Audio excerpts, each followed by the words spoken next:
Good morning, students. Today we are going to read another very important question of Islamiyat, that is, outline the changes in the Prophet Wasallam's relations with Jewish tribes and the hypocrites in Medina in the years between 622 and 632. So, three things that are very important before starting the answer. Prophet ﷺ with relations with the Jewish tribes. So three Jewish tribes were there in the Medina. So we have to discuss these three tribes, relation with the Prophet ﷺ and the hypocrites in the Medina. So hypocrites were the Muslims which were apparently looking Muslim, but from inner they were with the opponents of the Islam. And the third thing that should be remembered is between 622 and 632. So now we are going to start. This is very important question. If we want to get A grade in this question, we have to be careful about these things. Candidates should describe the ways in which the relations between the two communities gradually deteriorate. Names and relevant details of the three major Jewish tribes should be mentioned in good detail. Brief details of the hypocrites should also be mentioned. So now we are going to start the answer. The Jews were well settled in Medina long before the advent of the Islam there. In spite of the intermarrying and mingling with the Arabs, with whom they had many customs in common, they adhered firmly to their religion. But mutual business interest bound them close to all the Arab tribes in the vicinity. They had acquired great wealth and power and were formidable force. There were three main Jewish tribes in the Medina during the days of the rise of the Islam: Banu Kanuka, Banu an-Nadir, and Banu Qurayza. The Holy Prophet ﷺ was quite aware of the importance of the Jews in the Medina and was hopeful of winning them over through peaceful invitations of Islam, which had many things in common with the Jews and the Christians, both of which were declared by the Quran as the Ahle al-Kitab, the people of the book. With this hope, he included them in the Treaty of the Charter of the Medina as an important group of the Muslim community. Both Muslims and Jews were declared as a single community or ummah. Complete religious freedom was granted to them, and they were given equal rights along with their allies, with the Muslims. Both the communities were required to maintain law and order in Medina jointly and defend the city collectively.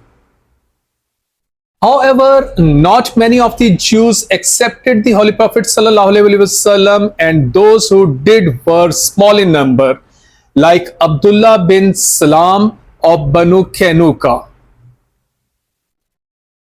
Then there were some other Jews who had not accepted the Holy Prophet ﷺ at all and did their best to hinder his message. The Holy Prophet ﷺ, in any case, tried his best to make friends with the Jews, but they remained hostile towards him. At the time of the Hijrah, Banu Kanuka were in alliance with the chief of the hypocrites, Abdullah bin Ubay, and both were friendly towards the Holy Prophet ﷺ and his followers. They were bankers and used to lend money to the Muslims. They were the first to be attacked by the Holy Prophet ﷺ. On his return from Badr, the Holy Prophet ﷺ renewed his appeals toward Jews, but of no avail. Then an incident occurred that became the immediate reason for the expulsion of the Banu Kanuka. Some Jews of the tribe played a trick on the Muslim woman while she was shopping on a Jew's shop. One Jew fastened her skirt in a way that when she stood up, a considerable part of her person was revealed. And the people around began to jeer. A Muslim who was there got enraged and killed the Jew, but was himself also killed by a group of the fellow Jews. When the matter was brought to the Holy Prophet ﷺ, he immediately raised an army and laid siege to Banu Kanuka's quarters. The siege lasted for 15 days, and finally the Jews surrendered. The Holy Prophet ﷺ decided to execute them, but then commuted the punishment into exile on the request of the Abdullah ibn Ubay. They were forced to leave Medina, taking their wives and children in 3 days, and leaving behind their tools, migrated to Syria. In 625 AD, Banu Nadir were expelled from Medina. The immediate cause was the incident of Barmoana and its aftermath. Encouraged by the Muslims' defeat at Uhud, the Bedouin tribe of Banu Sulaim had killed 40 Muslims at Barmoana, where the Muslims had been invited to preach Islam by the chief of the Bani Amir. 2 Muslims had survived, and one was rushing to Medina. When he met 2 men of the Bani Amir, he took them as the enemy and killed them. But they were innocent. When the Holy Prophet ﷺ came to know, he decided to pay the blood money to Bani Amir. Now the Jews of the Nadir were a confederate of the Bani Amir, and under a fresh treaty they had signed with the Holy Prophet ﷺ, they were supposed to share the payment of the blood money. When he met with some of the companions to a Nadir's settlement, they apparently agreed to pay blood money and asked the Holy Prophet ﷺ to wait under the wall of their stronghold. The Holy Prophet ﷺ noticed something sinister and was divinely informed of the Jewish designs to kill him by rolling of a big stone from above the wall. The Holy Prophet ﷺ went to the mosque and told his companions about this. Then he sent an ultimatum asking them to leave Medina within days with their belongings and receive half of the agricultural produce of their lands. The Jews at first were inclined to submit to the ultimatum, but then they received a hint of support from Abdullah bin Ubay, and they got divided. The Jews in general then decided to resist, while men like Salam bin Miskham were willing to submit. The Holy Prophet ﷺ laid siege to their strongholds. The siege lasted about 15 days, but no help came from the Abdullah bin Ubay, and the Jews began to lose hope, especially when Muslims began to destroy their palms. Finally, they gave in, but the Holy Prophet ﷺ would now impose less favorable terms. They were to leave their weapons and to have nothing from their lands. They were compelled to comply with this. Accordingly, they left with a train of 600 camels for Khaybar, and their weapons and lands were distributed among the Muhajirin. Banu Qurayza was the last of the Jewish tribe attacked. and punished by the Muslims. During the siege of the Medina, Battle of the Trench in April 627 AD, they held negotiations with the Quraysh-led allies. And this greatly endangered the Muslims who were on the defensive. If the negotiations had succeeded, the results might have been fatal for the Muslims. They indeed had tried to stab in the back of the Muslims. The Holy Prophet ﷺ was therefore compelled to take serious action against them. After the siege was over, the Holy Prophet ﷺ marched with his army towards Banu Qurayza's strongholds and laid siege there. The siege lasted for about 25 days, and Banu Qurayza decided to surrender on the same conditions as did An-Nadir. But the Holy Prophet ﷺ asked for unconditional surrender. After the surrender, the Holy Prophet ﷺ appointed Sa'd bin Mu'adh as the judge to decide their fate, who decreed that all the men of the Banu Qurayza be put to death and their women and children be sold as slaves. Ali and Zubair carried this out the next morning. A total of 700 men were executed, and their lands and household articles were divided among the Muslims. So, these were the three Jewish tribes. Now we are going to read about the hypocrites. The attitude of the Holy Prophet ﷺ toward these Muslim opponents underwent considerable change with the passage of time.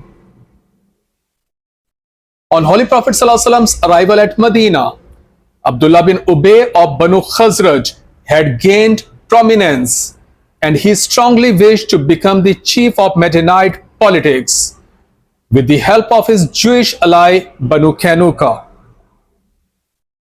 He was therefore greatly perturbed over the arrival and subsequent rise of the Holy Prophet ﷺ. He became the leading and the most important among the hypocrites. A team of the similar lukewarm Muslims supported him, and most of which had been the confederates of the Jewish tribe of Banu Kanuka. Therefore, on the occasion of the expulsion of the Banu Kanuka, they together with the Abdullah bin Ubay wanted a milder punishment to the Jews. The Quran mentions such people as those whose heart is diseased.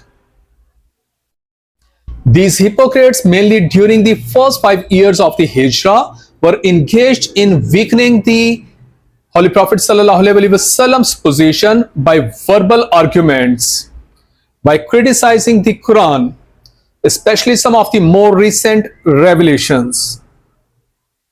The Holy Prophet ﷺ did not take any severe action against them. When the Holy Prophet ﷺ began his policy of provoking the Quraysh, and when circumstances began to lead towards the Battle of the Badr, these hypocrites were alarmed. Later, the Holy Prophet ﷺ's policy of firm but gentle handling of the opposition after the victory at Badr prevented any serious attempt aimed at the disunity of the Muslim camp. Then in the Battle of the Uhud, again the hypocrite party tried to find excuses of not participating in the battle and deserted the Muslim army with his 300 men. But the Holy Prophet ﷺ even then did not take any punitive action, though his followers desired so. Taking advantage of the Holy Prophet ﷺ's lenience, Abdullah bin Ubay began to express his opposition towards the Holy Prophet ﷺ more openly, especially after the Uhud. For the next 2 years, he would be in search of an opportunity to injure or even destroy the Holy Prophet ﷺ. But the Holy Prophet ﷺ again would observe patience. Some months after the Battle of the Uhud, the Muslims sent an ultimatum to the Jewish tribe Banu Nadir to leave Medina. The hypocrite party asked them to resist and promised them of their support, which however never came. Thus the Holy Prophet ﷺ inflicted yet another defeat on them by expelling the Jews from Medina. The nefarious designs of the hypocrites were once again failed by the Holy Prophet ﷺ when they tried to sow the seeds of dissension between the Muhajirin and Ansar. This was about a year after the expulsion of Banu Nadir during the expedition of Muraysi against Banu Mustalik. A minor dispute was exaggerated by Abdullah bin Ubay, who tried to exploit this situation, but was again unsuccessful. The Holy Prophet ﷺ was informed of this, but he refused to take any action, though Ibn Ubay, own son Abdullah bin Ubay, offered to kill his hypocrite father. Abdullah bin Ubay even made a malignant effort by scandalizing the Holy Prophet ﷺ's wife, Aisha, until her innocence was decided by the Quranic verses, and the scandal mongers were flogged. After this incident, Abdullah bin Ubay began to retreat, and when he died, his funeral prayer was offered by the Holy Prophet ﷺ. On the whole, it can be seen that the attitude of the Holy Prophet ﷺ toward the hypocrite was not very strict. It was only towards the last few years of his life that he began to deal with them somewhat firmly. The major reason for his lenience was that if he had taken punitive action against them, his repute might have been damaged for turning against his own people. So he acted quite wisely to let hypocrites die their own death. So this was the topic. Read it again and again carefully and make your notes. Thank you so much.